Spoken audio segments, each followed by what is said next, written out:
Hola a todos, buenas tardes. Se supone que uno cuando le invitan a dar una charla empieza por agradecer. Las pelotas que voy a agradecer que me inviten a dar una charla de programación.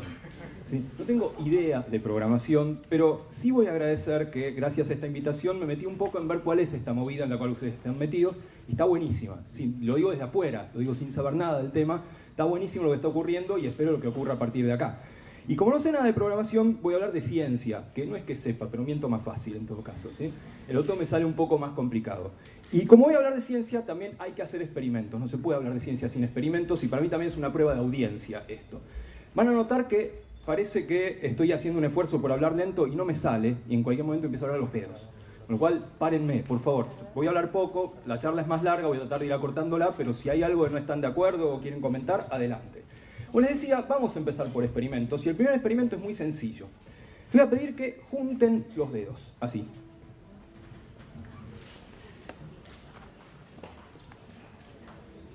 Y ahora les voy a pedir que levanten los dedos índices. Miren que los veo a todos desde acá, el joven que está dentro de la cabina, por favor. Muchas gracias. Yo les pedí acá a la gente de programar que cuando estaban inscribiéndose les metieran dentro de los dedos índices 2 imanes. Imanes muy poderosos. Y ahora les voy a pedir que miren los dedos índices, así. Los miren muy firmemente. Y resulta que esos imanes los voy a prender ahora. Y son tan poderosos que se van a empezar a acercar. Y se van a empezar a acercar y acercar y acercar. Y ustedes no los van a poder parar. No van a poder parar esos dedos que se acercan, se acercan, se acercan hasta que se tocan. Funciona, ¿eh? Si no funciona, pues están haciendo lo voy a cagar y están recontados. Pero si no, seguro que funciona. Y eso que yo les implanté ahí adentro, simplemente por la palabra, es una idea. Y la metí en el cerebro de ustedes. La idea de que los dedos se iban a acercar y funcionó. ¿Por qué funciona eso? ¿Por qué funciona que una idea, vos la decís en este caso, ustedes la programarán, verán qué cuernos hacen, y funciona? ¿Cuál es el mecanismo que está ahí? ¿Cómo hacemos para llegar desde una idea hasta que algo que funciona, por ejemplo, que 2 dedos se acercan? Básicamente, la ciencia trata de eso. Trata de las ideas y trata de hacer como de las ideas que funcionen. ¿Para qué? Muy sencillo. Para eso. ¿Verdad? Digan, sí, sí. Muchas gracias, alumno. Esto es el oráculo de Delfos, es conócete a ti mismo. ¿Sí? Y eso es la ciencia. Nosotros somos unos homínidos cagones. Evolucionamos como bichos que tienen miedo a lo desconocido, que no les gusta nada lo desconocido. Entonces, ¿qué hacemos? Inventamos la ciencia. Inventamos la tecnología para que haya menos desconocido y nos conozcamos un poco más a nosotros y a nuestro ambiente. Esa es una definición muy sencilla de ciencia. Básicamente, tenerle menos miedo a lo que no conocemos.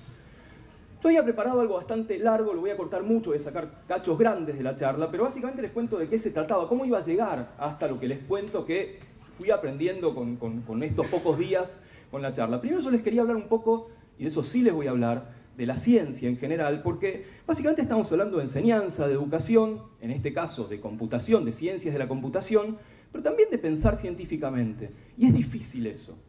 Por ahí en este grupo, muchos de ustedes serán docentes, este grupo uno lo tiene más naturalizado, pero es difícil enseñar ciencia. Y quiero dar algunas hipótesis de por qué es difícil, podrán estar de acuerdo o no, y por qué sigue siendo difícil y sigue estando lejos. La segunda parte, que es la que voy a acortar mucho, tiene que ver con, en lugar de las ideas de la ciencia, como es esta ciencia que tratamos de enseñar, algo mucho más nuevo, que es lo que uno podría llamar la ciencia de las ideas. Desde hace muy poco, desde hace 2 décadas más o menos, que existe dentro de la neurociencia cognitiva esta intención de entender cómo se generan las ideas en el cerebro. ¿Y por qué hay una colección de ideas? ¿Por qué hay una selección natural de ideas, que algunas ganan y otras no? ¿Por qué algunas son nuevas, otras son más de lo mismo? Eso te puede llevar en varios caminos. Te puede llevar a hacer experimentos sobre las ideas, sobre la creatividad, etc. O a llenarte de guita escribiendo libros de autoayuda. Elijan. ¿Sí? Yo voy a hablar de un poco de experimentos, muy poquito porque no hay tiempo, pero también está el otro camino. Y finalmente les quería contar, y también lo voy a cortar mucho, cómo esto yo creo que se engancha con lo que ustedes van a discutir a partir de acá. Yo leí, igual que ustedes, los documentos que se generaron para este foro, tan maravillosos que no los voy a comentar, no soy quien corresponde que los comente, porque ustedes van a debatir mucho al respecto, pero hay muchos que tienen mucho que ver con esto, yo les digo, de enseñar a pensar científicamente, ¿sí? ¿Y por qué? Primera parte, ¿sí? ¿Por qué es difícil compartir el pensamiento científico? ¿Por qué es difícil enseñar, comunicar, hablar de ciencia? Estas son algunas de las hipótesis que arriesgo, no vamos a ver todas. Primera hipótesis: la ciencia es difícil de comunicar porque cambia todo el tiempo. Y eso no ocurre con otras disciplinas. Y les voy a contar un ejemplo biológico. Hay una palabrita en biología celular que se llama apoptosis. Se refiere a que las células se suicidan, se mandan a mudar, dicen adiós cuerpo cruel y se acabó. Por ejemplo, un feto durante el desarrollo no puede hacer esto. ¿Por qué? Porque tiene piel en el medio de los dedos. En algún momento el feto tiene que mirarse y decir, ¿yo qué era? ¿Un pato o un bebé? Ah, un bebé, estas células están de más, tienen que suicidarse. Este gráfico, lo que les está mostrando, es los papers que mencionan la palabra apoptosis en función del tiempo. Y fíjense, ninguno, ninguno, ninguno, ninguno, algunos, todos. Quiere decir que si yo les hablaba de biología celular en 1990, les contaba un cuento completamente diferente a 1995. Y eso pasa con las ciencias naturales sobre todo. Con las humanidades no pasa, con las ciencias sociales pasa poco. Existen estos puntos de inflexión que hacen difícil que podamos enseñar ciencia. Segunda hipótesis: la ciencia es difícil porque es difícil. La ciencia es difícil porque es para genios. Me detengo en esto porque es una de las razones por qué un pibe que pueda tener una vocación científica no haga una carrera científica. Hay dos razones principalmente. Una es porque es para genios. Es difícil, no me da, ¿sí? No voy a ser Einstein ni mucho menos. La otra es por esta idea errónea de que no hay trabajo. Yo voy a seguir una carrera tradicional porque voy a tener trabajo. Las dos son mentiras. La ciencia no es para genios. Para gente que se quiera dedicar, pero con todo, muy apasionadamente. Y bueno, si algo no sale, tenés que darle y darle y darle hasta que salga. Y lo otro, ustedes más que yo saben que es mentira. En ciertas áreas de la ciencia y la tecnología hay ocupación plena. Hablen con los geólogos, hablen con algunas ramas de la química, de la ingeniería, de las ciencias de la computación. En algunas áreas hay ocupación plena y esto los pibes no lo saben. Pero vuelvo a la primera. Esto de que la ciencia es difícil porque es difícil. Puede ser que sea difícil comparado con otras áreas del saber, depende de cómo uno define es difícil, pero a los científicos nos encanta hacerla un cachito más difícil. Nuevo ejemplo biológico. Hay un área de la biología que se llama biología de sistemas. Se refiere a no estudiar 1, 2, 10 cosas, sino millones de cosas. Yo no estudio 10 neuronas, estudio millones de neuronas. Yo no estudio 20 genes, estudio 30.000 genes. Les meto una definición de biología de sistemas. ¿Qué dice? La biología de sistemas es un nuevo campo de la biología que apunta a desarrollar una comprensión a nivel de sistema de los sistemas biológicos. Si quieren de nuevo, pero claramente eso tiene algo raro, parece haber sido dicha por este señor, esa definición. Sin embargo, esa es la definición del MIT, de la Biblia, del templo, del saber. Y es una porquería como definición, es circular, no dice nada, pero nos encanta porque nadie entiende una goma si uno la dice. Y eso está mal. Una cosa es que la ciencia tenga un lenguaje preciso, elegante, matemático, etc. Y otra es que nadie entienda nada, porque realmente queremos que nadie entienda nada. Y si hablamos en difícil, aún frente a nuestros colegas, más nos gusta mostrar en difícil. Tercer ejemplo biológico, creo que último. Ustedes conocen el proyecto Genoma Humano, todos los genes de una célula. No contentos con eso, queremos saber qué hacen los genes. Hacen proteínas. Por tanto, hablamos del proyecto Proteoma Humano. No contentos con eso, queremos ver cómo charlan las proteínas. Proyecto Interactoma Humano o Conectoma. Y en primicia exclusiva les muestro el interactoma de una célula que es esto. ¡Charán! Y esto entra para el parcial. ¿Sí? De nuevo, esto lo entienden 10 personas. Estoy exagerando, ¿sí? Síganme en esta exageración. Pero nos gusta un icono que es para una élite, para un grupito, que lo entiendan esas pocas personas. De hecho, a Arthur Sherrington, ¿sí? El astrónomo que en cierta forma demostró la teoría de la relatividad, cuando midió la... Lo voy a decir mal porque no soy físico, cómo se curva la luz durante un eclipse. No es exactamente como se dice, pero es una forma vulgar de decirlo. Le hicieron un reportaje, le preguntaron, che, Eddington, ¿es verdad que a la teoría de la relatividad la entienden solamente 3 personas? La respuesta de Eddington fue, ¿quién es el tercero? Nos encanta eso de estar ahí arriba y que no se entienda. Y eso no es hacer necesariamente buena ciencia. Que no se entienda tu pregunta como científico, algo está mal. Los detalles, algunos resultados, por supuesto, pero la pregunta no. Además, la ciencia va en contra de cómo funciona el cerebro. Si uno ve un cisne blanco, 2 cisnes blancos, 3 cisnes blancos, el cerebro nuestro está preparado para decir todos los cisnes son blancos. Pero la ciencia, la muy maldita, siempre está buscando un cisne negro. Siempre tiene que ir con falsabilidad, en contra de lo que está tratando de demostrar. Y esto es difícil de enseñar. Si ustedes dan clase de ciencia, van a ver que es muy difícil enseñar el método de falsabilidad, de hacer una hipótesis nula, porque al cerebro no le gusta nada. Muchas gracias, pensé que ya había terminado. Al cerebro no le gusta nada, entonces es complicado compartir eso. 2 hipótesis más. La ciencia que nos llega, en general, es la ciencia de las noticias, ¿sí? Y hay un formato periodístico que ustedes seguro van a conocer, que yo lo suelo llamar un grupo de científicos. ¿Vieron cuando aparece una notita en el diario que invariablemente empieza diciendo un grupo de científicos? De la Universidad de puntos suspensivos descubrió el gen de la estupidez. Bueno, cuando llega eso, lo que queda afuera son las historias de la ciencia. Entonces tardan generaciones, y al transformar una historia en noticia, que es lo que suele llegarnos en tantos ciudadanos, en tantos alumnos, en tantas personas, se pierde la ciencia. Entonces es difícil compartirlo. Vos estás dando clase y viene un pibe con una noticia de un grupo de científicos, ¿y qué haces con eso? ¿Cómo lo volvés a transformar en una historia? Porque la ciencia se nutre de historias justamente y no de noticias. Vamos a pasar esto de lado.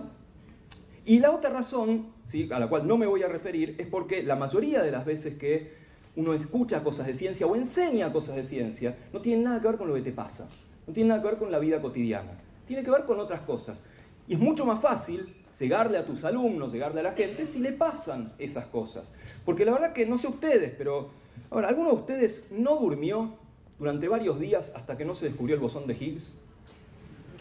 No. ¿Y se fue a poner en pedo cuando se descubrió? Tampoco. No les toca muy de cerca, convengamos, ¿sí? Y los físicos hacen tremendos esfuerzos para mostrarles que sí, les toca de cerca, y es difícil acercarse de esa manera. Posiblemente, en algunos casos, la narración de este descubrimiento es tan maravillosa que te toca un poco más de cerca, pero es difícil. Y estas son algunas de estas hipótesis por las cuales, efectivamente, hay dos culturas. Una cultura científica y una cultura humanística. Esto siguiendo la definición de este señor que está vivo, Charles Snow, que hace 50 años habló de las dos culturas, ¿sí? Y simplemente para resumir esas dos culturas, vamos a pasar todo esto muy de largo, ¿sí?, una frase de un disco, del antepenúltimo disco de Fito Páez, bastante choto, ¿sí?, se llama Confía, no lo escuchen. Pero hay una frase en ese disco que resume exactamente lo que yo les estoy diciendo. Y la frase es: pareces una flaca de exactas, explicando lo que no hay que explicar. Chan. Traducción de esto: pareces una estudiante de ciencias que viene a romper las bolas. Uno quiere tirarse en el pasto a mirar las estrellas y viene a hablarte de las supernovas y las elipses y lo que fuera. Un poco la idea que tiene, por así llamarlo, el resto del mundo de la ciencia es esa. Alguien que viene a arruinarte la magia, la belleza, la vida finalmente. Suponete que vas a un casamiento y no conoces a nadie. Y te mandan a la mesa 8. Y la gente se empieza a presentar: yo hago esto, yo hago esto, yo hago esto, yo soy científico. Cagamos, se me arruinó la noche. Va a empezar a hablar de los taninos del vino, el ritual de la danza. Realmente te arruina un poco esa diversión. Y nuestro rol es todo lo contrario. No decir la ciencia es divertida, en el sentido de diversión. Pero la ciencia puede ser maravillosa como forma de mirar el mundo. En cuanto a la tecnología, todavía hay muchísimos más abismos. Si hay un abismo entre ciencia y el resto del mundo, entre tecnología y el resto del mundo, todavía más, con la maravillosa frase de todos ustedes conocen de Clark, ¿sí?, que la tecnología avanzada se parece a la magia. ¡Claro que sí! ¿Por qué yo estoy hablando y sale fuerte por un parlante? Que hay un montón de japoneses que dicen más fuerte, más fuerte, más fuerte, hasta que sale fuerte. Ni idea, no lo sé. Y hay un ejemplo literario maravilloso que les recomiendo mucho, con esto termino esta primera parte, que es de otro escritor francés, se llama Michel Houellebecq, que escribió una novela que se llama Las partículas elementales, que tiene dos personajes, dos hermanos, un crítico literario y un biotecnólogo. Y acá habla el humanista, el crítico literario, y dice: no sirvo para nada, no sé cómo se hacen los teléfonos portátiles, soy incapaz de entender el proceso de producción, si la industria se bloqueara no podría poner en marcha una sola rueda, mis competencias técnicas son inferiores a las del hombre neandertal, la mayor parte de la gente que me rodea está en el mismo caso. Chan. Todos pensamos un poco eso, salvo los que laburan en tecnología. Obviamente algunos de ustedes trabajan en tecnología, particularmente en tecnología computacional, pero estamos un poco alejados. Y nuestro rol no es que todo el mundo sea experto en, pero un poco estar más cerca de lo que está sucediendo con la ciencia y en cierta forma de la tecnología. ¿Y cómo lo hacemos los científicos? Los que trabajamos en ciencia, los que somos investigadores. En principio considerando que contar lo que hacemos es parte de lo que hacemos. Y esto es casi revolucionario, ¿sí?, sobre todo para la ciencia argentina.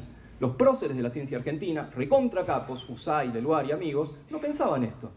Que contar lo que hacían era parte de lo que hacían. Era una pérdida de tiempo más que nada. Sin embargo, hay que lograrlo. Hay que lograr, por supuesto, que nos evalúen por hacerlo de alguna manera. No les digo que nos pongan puntaje y digan que, bueno, valga lo mismo un paper que hacer tareas de contar, pero al menos que puedas contarlo. Y eso hace muy poco está sucediendo en CONICET, en incentivos, en las universidades, etc., ¿sí? Por supuesto, hay una eterna lucha del bien contra el mal, o sea, de la ciencia contra el periodismo. ¿Hay periodistas presentes en la sala? Es porque hay un recelo que se está cubriendo, porque ahora tenemos periodistas científicos profesionales, tenemos científicos que quieren contar, etc. ¿Sí? Vamos a avanzar un poquito. Bueno, y por supuesto, si nos invitan a dar, refunfuñamos, pero tenemos que venir a dar la charla. ¿Sí? La segunda parte es la que voy a pasar casi totalmente por arriba. ¿Sí? Simplemente les voy a contar de qué se trataba. ¿Sí? Así se quedan con las ganas. ¿Sí? Básicamente les decía, desde hace muy poco tiempo, la neurociencia empezó a estudiar el origen de las ideas. De las ideas locas, de las ideas creativas, las ideas corrientes, etc. Y de nuevo, uno podría utilizarlo eso como para dar tips, no es el caso, para dar consejos de cómo tener ideas, es otro tipo de métier, pero es fascinante realmente, y me parece que para lo que ustedes están discutiendo, que es promover el pensamiento crítico, promover el pensamiento científico, es fundamental tener alguna idea de que está pasando eso. Que así como ustedes están pensando el pensamiento lógico, ordenando bloques, ordenando cosas, pensando el mundo de una manera, del lado de los laboratorios, del lado de la neurociencia, también se está pensando lo mismo. Todavía estamos yendo por caminos paralelos, porque lo que se llama neurociencia computacional es otra cosa, no tiene nada que ver con lo que yo les estoy diciendo. Estoy hablando de neurociencia cognitiva que intenta entender el proceso por el cual de pronto tenés una idea, de pronto tenés lo que en inglés se llama insight. Y lo digo en inglés porque para traducirlo necesitaríamos párrafos y párrafos, no hay una palabra exactamente igual en castellano. Vamos a pasar esto más de lado. Y algo de esto de cómo pensar, cómo tomar caminos, atajos o redondeces para llegar a un camino, lo sabemos de la biología. Te quiero contar un ejemplo de la biología de un señor maravilloso argentino, se llama Alex Kaselnik, hace muchos años que está en Oxford, en Inglaterra, y él trabaja con cuervos. Y le enseña a los cuervos y sobre todo él aprende de los cuervos, y encontró que los cuervos son tremendamente maravillosos para programar sus ideas. Para saber que para llegar acá, primero tengo que hacer este paso, después este otro y después este otro. Les voy a mostrar un ejemplo de los cuervos de Alex, uno de sus cuervos favoritos, que se llama Betty, si es que anda. No les voy a mostrar. Bueno, no les voy a mostrar porque si no vamos a perder mucho tiempo, pero esto andaba. Bueno, lo que hacen estos bichos es, si tienen que agarrar una lombriz, que les encanta, si es un subus para los cuervos, y vos le das un palito o un alambre, lo meten, no pueden, y de pronto hacen una secuencia estereotipada de pasos por los cuales hunden el palito, lo doblan, lo sacan a ver cómo está, lo hunden de nuevo, lo doblan un cacho más hasta que logran un gancho. Y con ese gancho sacan el gusano y se lo comen, obviamente. Y eso finalmente es hacer una secuencia lógica, que hasta hace poco se pensó que la hacían los humanos, o al menos los primates. Bueno, resulta que la hacen los cuervos. Y eso es lo que yo, simple biólogo, simple neurocientífico, entiendo que también es programar ideas, hacer una secuencia lógica para llegar al resultado esperado. Y en el medio ir chequeando. Fíjense que el bicho clava, dobla, saca, no alcanza. Clava, saca, dobla, no alcanza. Ahí tenemos un punto de contacto entre lo que hacemos en laboratorio y lo que ustedes van a empezar a discutir, ¿sí? Y si un cuervo lo puede hacer, muchachos. Esto es lo que yo les decía de que insight es una palabra complicada, y hay un montón de ejemplos en la historia de la ciencia que están mal puestos. Si ustedes leen libros de historia de la ciencia, les van a decir de la gente que de pronto tuvo una idea genial, ¿sí? Como un tipo que inventó la imprenta. Se despertó y Gutenberg dijo, voy a inventar la imprenta. ¿Y qué hacía Gutenberg antes de inventar la imprenta? ¿Alguno sabe? Era prensero el tipo, hacía jugo de uva, no fermentado. Sí, a veces hacía vinos, pero hacía jugos. Entonces todos los días, ñácate a la uva, hasta un día dijo, sí, en lugar de uva pongo letras, como tipos móviles. Tuvo un insight, pero después de años y años de lograr eso. Lo mismo pasa con los hermanos Wright. ¿Qué eran los hermanos Wright antes de inventar el avión? Bicicleteros. Eran de profesión bicicleteros, y un día uno dijo, che, Wilbur, que Orville, pues hablaban así, ¿no? Y si le ponemos alas, no, le ponemos alas, vas a ir volando, no. Bueno, lo probaron y funcionó. Pero no fue de la noche a la mañana, después de años de bicicleteros. Lo mismo el velcro. Lean libros de ciencia, libros de historia de la tecnología, les va a decir, George de Mestral se fue a pasear con su perro por un bosque, el perro salió lleno de abrojos, el tipo estudió los abrojos y dijo, lo tengo, esto va a ser el cierre maravilloso. ¡Minga! El tipo venía trabajando en eso, venía trabajando en estructuras que fueran compactas como para cerrarse, pero livianas como para abrirse. Entonces, efectivamente, los abrojos le abrieron el camino de sus ideas, pero venía laburando en eso. Sí, lo mismo, otra de las historias clásicas, el tipo del post-it, ¿sí? El que inventó el post-it en 3M, es un clásico. Vas a 3M y te la cuentan de esa manera. Un tipo que era el nabo de la compañía y no le salía inventar un pegamento, entonces se le salía el papel, otra vez, hasta que dijo, esto es buenísimo, este es un papel que se pega pero se despega. Eso es lo que él estaba buscando. Su trabajo era buscar un papel que se pegara y despegara. Por lo tanto, no es cierto que la idea viene de pronto. Vino después de no sé cuántos años de químico, ingeniero químico en particular, tratando de encontrar ese pegamento que anda más o menos. La última parte es las relaciones que yo veo entre lo que hace el cerebro y lo que ustedes hacen, van a discutir acá y después van a llevar seguramente a otros ámbitos de educación formal, no formal, a donde los quieran llevar. En particular esto, ¿qué es esto de programar en el cerebro? Una de las formas de verlo es pensar en las decisiones. En cómo decidimos nosotros. Uno piensa y decide muy racionalmente, que somos entes racionales, y es mentira. Hoy sabemos que las decisiones son profundamente irracionales y entre otras cosas dependen del marco que te presenten. Y acá puse un par de ejemplos, algunos más conocidos que otros. Te dicen que sos un médico y viene una enfermedad que va a matar a 600 personas. Y vos tenés que elegir entre una opción en la cual se salvan 200 o hay otra opción en la cual hay 1/3 de probabilidades de que se salven 600 y 2/3 de que se salve ninguna. Sin pensar mucho, ¿qué eligen? Si piensan, pierden. Están pensando, los conozco. Si no piensan mucho, en general, créanme, la gente suele elegir la opción A, en este caso, sin pensar mucho. Mismo problema, tenés una enfermedad que puede matar a 600 personas, opción A, se mueren 400. Opción B, 1/3 de probabilidades de que no se muera ninguno, 2/3 de probabilidades de que se mueran todos. Sin pensar mucho, la gente tiende a elegir la B.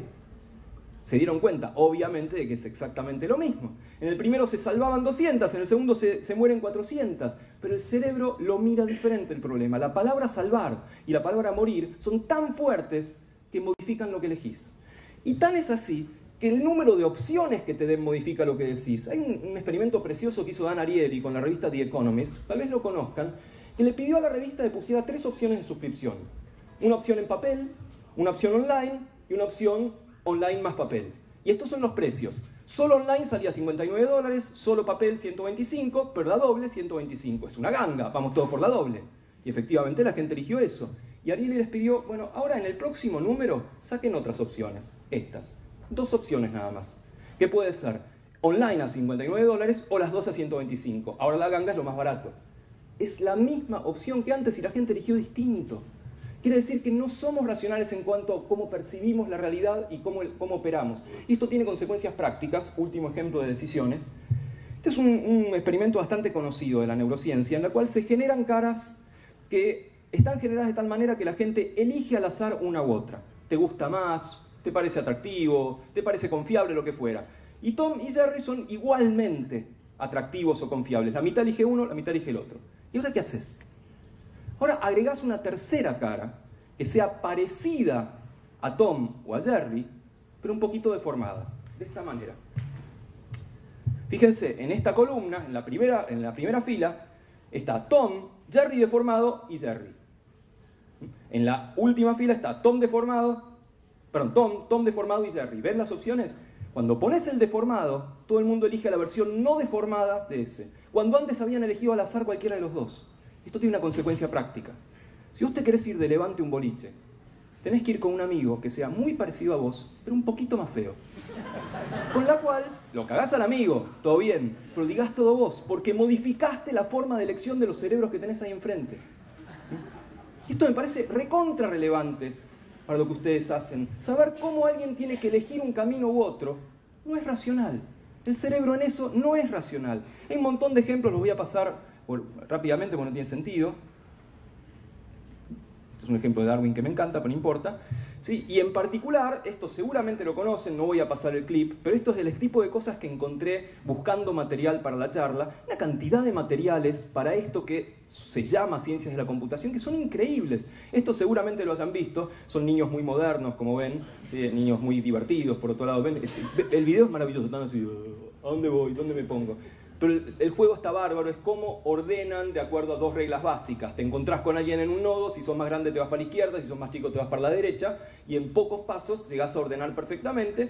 Esa es una forma de entender cómo por ahí un programa ordena por fecha, por peso, por lo que fuera. Está buenísimo. No es cómo funciona el cerebro.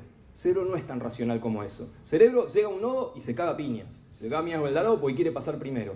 Y está bueno ser consciente de eso, ser consciente de que ustedes, al poner un set de reglas lógicas, en cierta forma están yendo con el cerebro, que tiene su lógica, y a veces en contra, porque el cerebro es bastante irracional.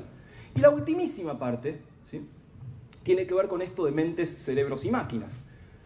En particular del cerebro, sabemos que es uno de los objetos más complejos del universo, sabemos poco sobre el cerebro, si bien últimamente sabemos cada vez más, pero es tan complicado que sabemos relativamente poco. De hecho, una de las que más sabe al respecto es una poeta, ¿sí? Emily Dickinson ha dicho, el cerebro es enorme, punto, basta de conversación. Y la verdad que es bastante más interesante de muchas de las cosas que hacemos en el laboratorio para llegar a decir lo mismo, que el cerebro es amplio y ancho, ¿sí? Sin embargo, hay cosas que sabemos de los cerebros, y hay cosas que también son puntos de contacto con lo de ustedes. Por ejemplo, que muchos cerebros son mucho mejores que uno. Si yo pusiera acá un peso enorme, si trajera un toro, o una moto, o un frasco lleno de moneditas, y les pidiera que estimaran el número de moneditas o el peso de la moto, cada uno diría cualquier verdura. Uno diría algo muy chico, otro diría algo muy grande, y cuantos más sean, el promedio más se va a acercar al peso real, al número de moneditas reales, etc. Algo pasa en esa conjunción de cerebros que realmente funciona, y ustedes saben que eso se aprovecha para el Mechanical Turk, se aprovecha para un montón de cosas, y un ejemplo que ustedes seguro lo conocen, y para mí fue maravilloso conocerlo y conocer a su autor, que estuvo acá hace un par de años, que es el ejemplo del reCAPTCHA, que me pareció absolutamente maravilloso, ¿sí? No el CAPTCHA que se usa para demostrar que sos humano y no máquina, sino la otra línea, ¿sí? Cuando hay dos CAPTCHAs, resulta que uno es posta, uno es para demostrar que sos humano, y el otro le va a parar a este señor, a Luis Bonan y a sus amigotes, ¿sí?, que es el que inventó el reCAPTCHA justamente. Y de hecho lo tuvimos en TED acá hace 2 años, y es un tipo fantástico, ¿sí?, súper tranquilo, fue buenísimo, y escuchar esto contado por él fue genial. ¿Cuál fue la idea de Luis? Luis dijo, si tengo tanta gente identificando símbolos, ¿por qué no lo uso? ¿Por qué no lo uso en provecho de algo? Por ejemplo, para descifrar cosas que a las computadoras les cueste mucho, o que a los escáneres les cueste mucho. Por ejemplo, un manuscrito que encontrás y te cuesta mucho descifrarlo. Te cuesta mucho descifrarlo automáticamente. Al cerebro no le cuesta nada. Aprovechémoslo. Entonces ese reCAPTCHA va para una base de datos. Y esto para mí fue absolutamente iluminador. Quiere decir que cuando te aparecen dos, si vos llenás uno solo, podés entrar igual. Y funciona. Es increíble. Para esto debe ser bastante común, pero para mí fue maravilloso. Cuando aparecen dos CAPTCHAs, yo al azar lleno uno u otro y trato de entrar. Y en general, la mitad de las veces entrás. ¿Por qué? Porque le pegaste con el CAPTCHA y el otro era simplemente para investigación, ¿sí? Otra cosa que es maravillosa de los cerebros es la capacidad visual que tienen para hacer juegos con propósitos. Que de nuevo, para ustedes debe ser cosa de todos los días, para mí no. Realmente entender cómo el poder del cerebro ayuda a el poder de otras cosas. Por ejemplo, delinear contornos, ¿sí? No se ve nada ahí, pero hay una cara de una chica y atrás hay un círculo brillante. A nosotros nos es una pavada agarrar el mouse o agarrar un lápiz y lo de fuera y decir, acá está la chica. Y con eso logramos interactuar con programadores que están viendo cómo hace un sistema automático para detectar esto, ¿sí? Eso sí, a veces nuestro cerebro no funciona tan bien. Y un par de ejemplos al respecto, a ver si anda.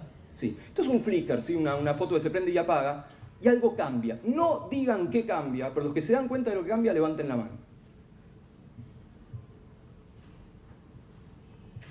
Cada vez que se prende y apaga, cambia algo importante, ¿sí?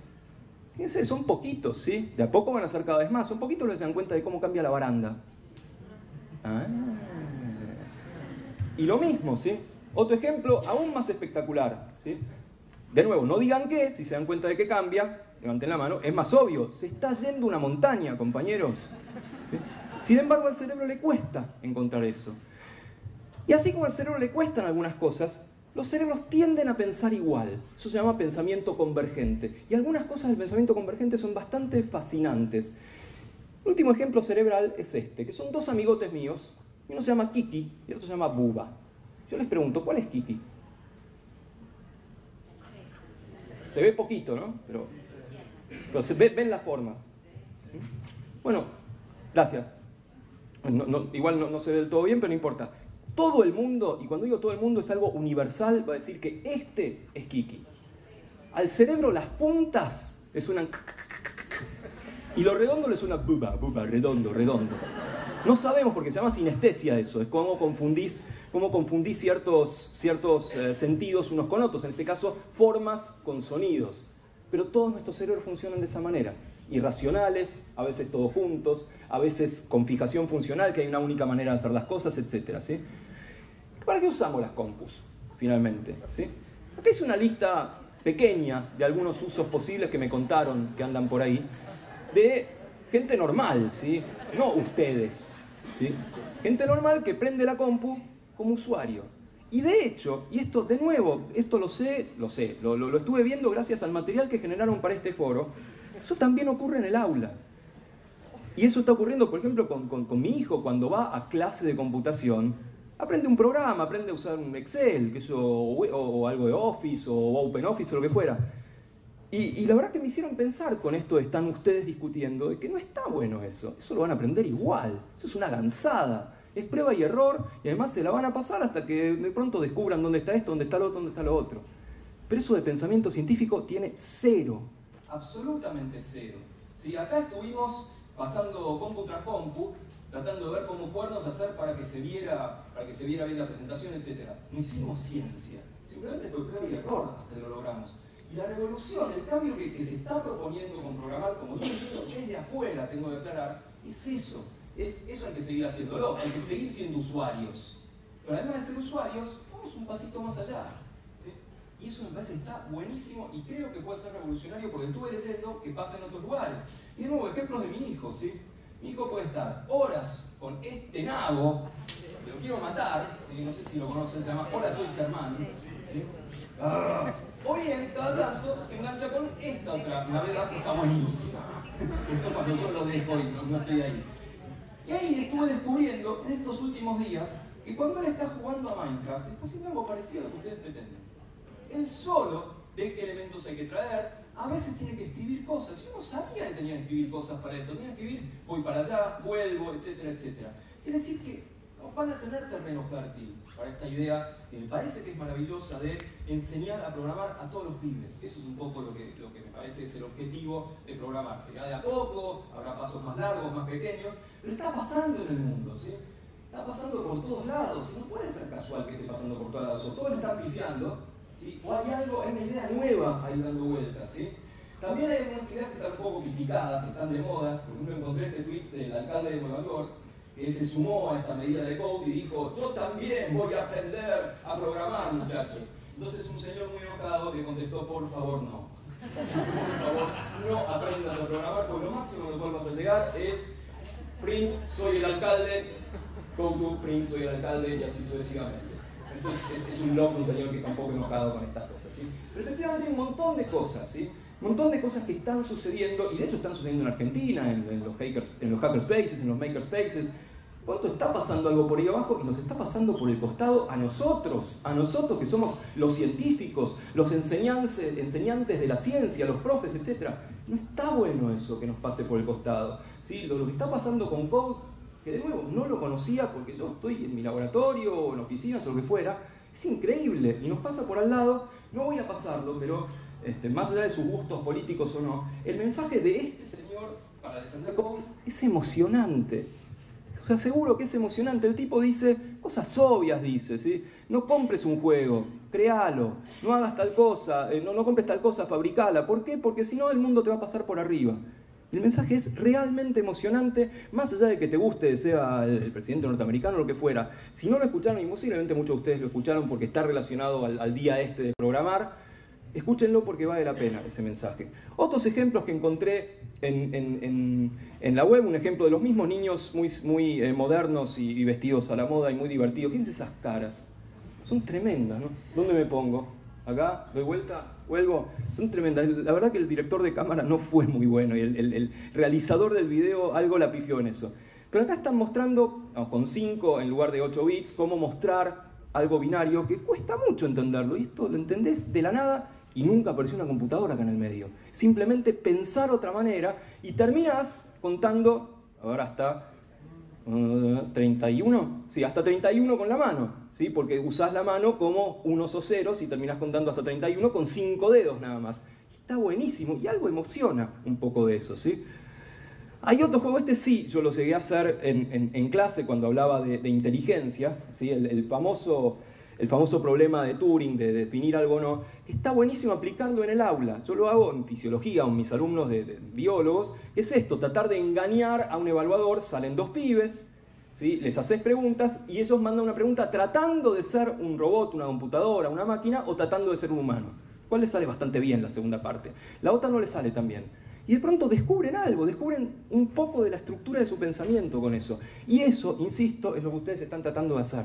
Y lo que van a discutir hoy y lo que van a seguir haciendo por mucho tiempo, con esto que, insisto, no es lo que yo voy a discutir, no me corresponde, pero está muy bien el tipo de cosas que ustedes les dieron en estos documentos, comparando lo que venía pasando y lo que queremos que pase, ¿sí? Y una última cosa, ¿sí? Cuando se habla de estas cosas, se habla mucho del futuro, ¿sí? Y encontré una cita, de nuevo, tal vez la conozcan, que me pareció increíble, que un poco viene a cuento del indio, si viene a cuento del futuro ya llegó. En 1964 le pidieron a Asimov que para el diario The New York Times imaginara lo que iba a ser la Feria de Ciencias de 2014, este año. Y una de las cosas que puso es esa. En todas las escuelas, los estudiantes aprenderán lo fundamental de tecnología computacional, serán competentes en aritmética binaria y serán entrenados a la perfección en el uso de lenguajes de computadora. No lo decepcionen, ¿sí? Depende de ustedes que Asimov en su tumba esté muy contento. ¿Por qué? ¿Por qué todo esto? ¿Por qué toda esta movida? ¿Y por qué yo hablé de ciencia? Porque no sé de programación. Porque queremos cambiar el mundo, muchachos. Así es sencillo, eso lo tengo que decir así, ¿no? Porque queremos cambiar el mundo. Habiendo dicho eso, ¿sí? Como dice González Tuñón, un poema bellísimo, con una mesa, con un pan, con un muro, con una silla, con una bota, no se puede cambiar el mundo, pero con la ciencia sí. Y después depende con la programación también. Gracias.